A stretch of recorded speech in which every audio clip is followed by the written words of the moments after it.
Well, everybody, I'm back with the Kove 800 Rally, and I got a Nibbi Racing high performance air filter for this bike. This is what it looks like, the style filter. I do have to oil it up, but we're going to go ahead and look at the old one, which is still fairly new on my bike, not many miles. So, got to take off that bolt, that bolt, that bolt, and that bolt. And I believe this just comes right off. It is a T25 Torx, so if you're wondering. And that's what they look like. And once you have them off, that just comes out like so. And the air filter should be that little door right there. And I should be able to get to the air filter fairly easy. At least that's a pretty good design of this bike. And it seems like this is the same size. I'm blind as a bat nowadays, but that seemed like it worked. So.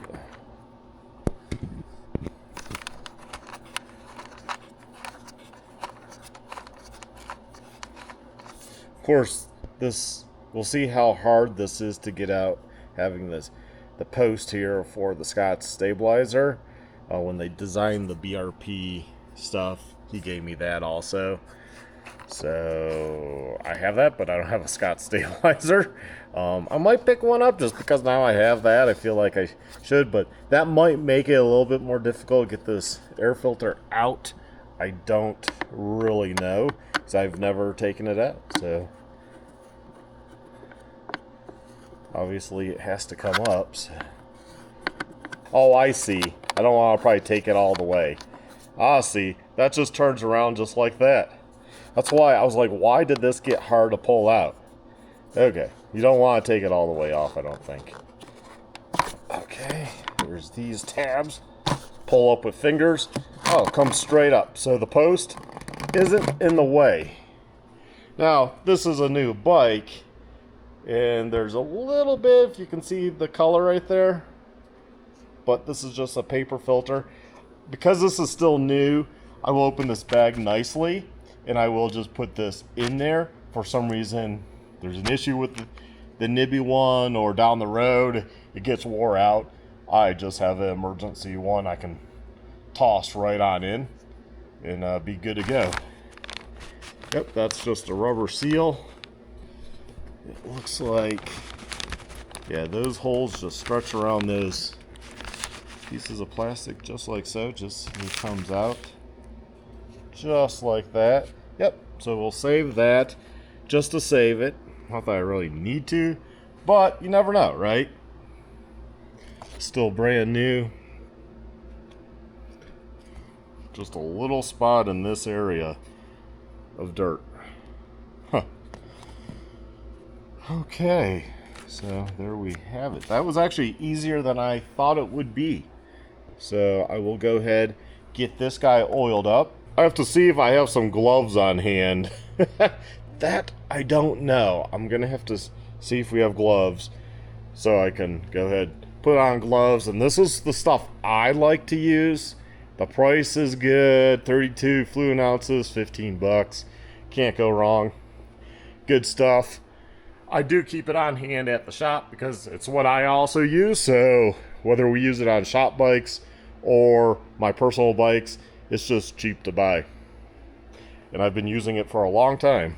Okay, so just looking at these side by side, I think you can tell a little bit of difference. Obviously the opening for the air, the rubber here is thicker than it is on the OEM one.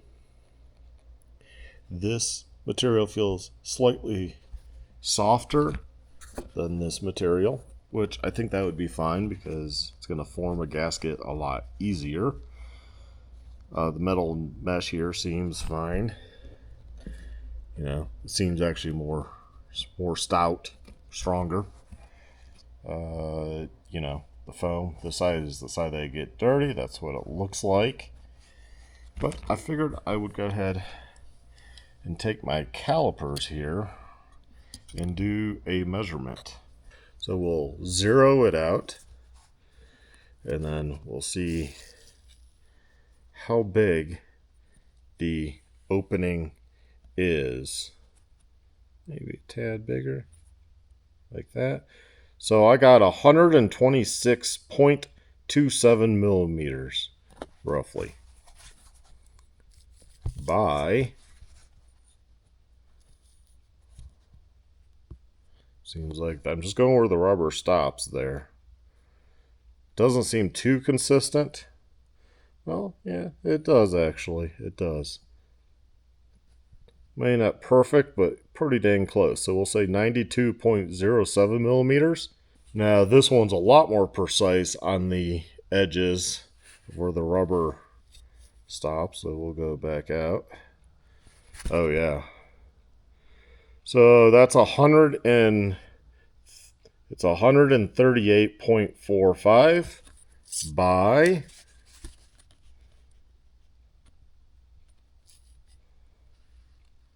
looks like 102.51. So yeah, much more air potentially could get through there, but then again, I don't know how to measure how well air travels through the paper filter versus how well it travels through the foam filter. And then if I oil this foam filter, because I plan to oil it, how does that change it? I don't know.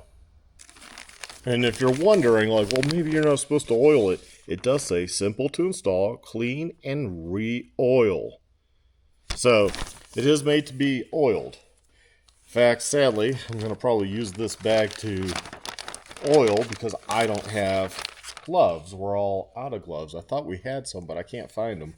So I have to go buy some gloves. But I want to do this right now, so I'm just going to put it in here, which means I'm not storing the paper filter in here after I oil it, because you don't oil these type of filters.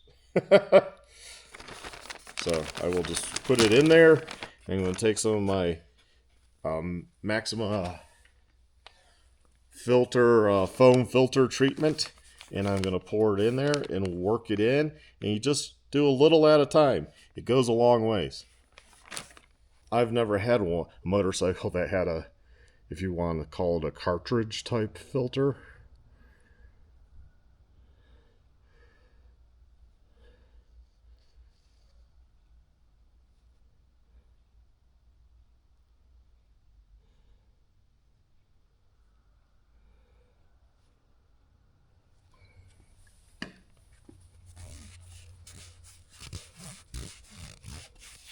And the best way to clean this is you just use mineral oil. That's why I have mineral oil. All you do is dip it, and it just will clean this really well. I don't care if this side so much gets blue tinting everywhere, because it will probably pull it through.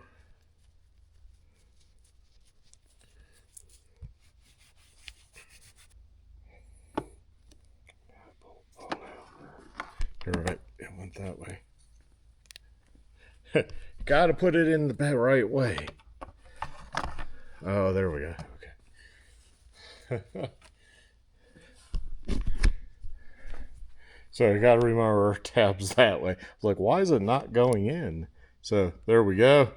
It is in.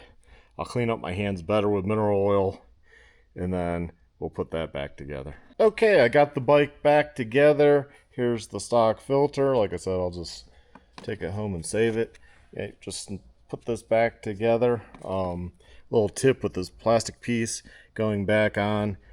The hole should line up pretty dang well. So if it's not, if they're too far back this way, it means before trying to start one of these hex bolts, just go ahead and kind of work this piece, and it should kind of snap into place, and then you'll be like, wow, it then all lines up. So just make sure it's on there correctly. That's the only tip and trick that I had to do.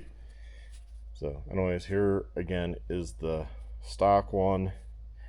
Bigger opening, but that doesn't necessarily equate to more airflow, so I don't know how to test that. I'm just bringing you what I see and observe, and then once I have nicer weather, once the weather doesn't look like that and it's single digits, then I'll go test ride. And then we'll see how this bike does with that filter. I'm going to guess it does just fine. I like the idea that it's reusable. Clean it and run it. And you probably honestly would want to pick up 2 of those, because 2 of those filters mean you can pull one out, have one already cleaned and lubed, slide it in, ready to go, clean and lube the other one, store it in a bag, and then there you go. You know, you don't have to clean that, let it dry, and then have to wait. Just in case I cleaned that, needed to let it dry, but yet I wanted to ride right away, I just toss this guy back in. And then I'm good to go. So there we have it, the Nibbi Racing air filter. I also was sent one for the beta, and we'll be doing a video checking that one out on the Beta 300RR Racing. So y'all take care, stay well, stay safe, my friends, and have a good one. Bye.